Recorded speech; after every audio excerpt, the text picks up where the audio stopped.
One day, the sons of God came to present themselves before the Lord, and among them came the accuser. The Lord looked upon him with quiet eyes and asked, "Where have you come from?" The accuser answered, slowly, "From wandering the earth, walking back and forth upon it."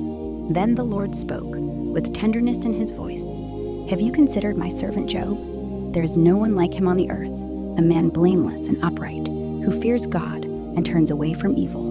But the accuser whispered, "Does Job fear you for nothing? You have built a hedge around him, around his house, around all that he has. You have blessed the work of his hands, and his wealth has spread across the land. But stretch out your hand and touch everything he has, and he will surely curse you to your face." The Lord answered, with a sorrow that was deep and steady, "Very well, all that he has is in your hand. Only do not lay a finger on the man himself." And the accuser slipped away, like a shadow across the sky. Then, in a single day, the storm fell. A messenger came running, breathless. Your oxen were plowing, your donkeys grazing nearby, and the Sabaeans attacked. They took them all. They killed your servants with the sword, and I alone have escaped to tell you. Before he finished speaking, another arrived. Fire fell from heaven, burned up the sheep and the shepherds, and I alone have escaped to tell you. Still the words hung in the air, when a third came.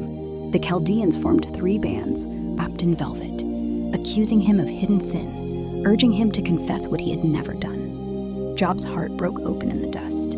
He cried out to heaven in the dark, "Why have you made me your target?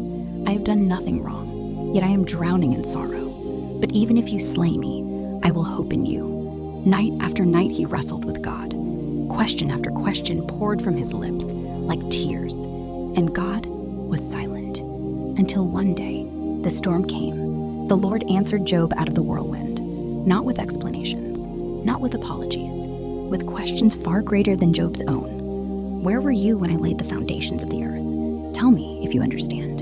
Who shut up the sea behind doors when it burst forth from the womb? Have you ever given orders to the morning, or shown the dawn its place? Can you bind the chains of the Pleiades, or loosen Orion's belt?" And Job, the richest man in the East, now the poorest in spirit, covered his mouth. "I spoke of things I did not understand," he whispered, "things too wonderful for me to know.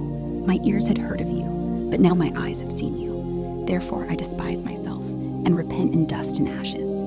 Then the Lord turned to Job's friends and said, "You have not spoken of me what is right, as my servant Job has." And in that moment, the story turned like the first light after the longest night.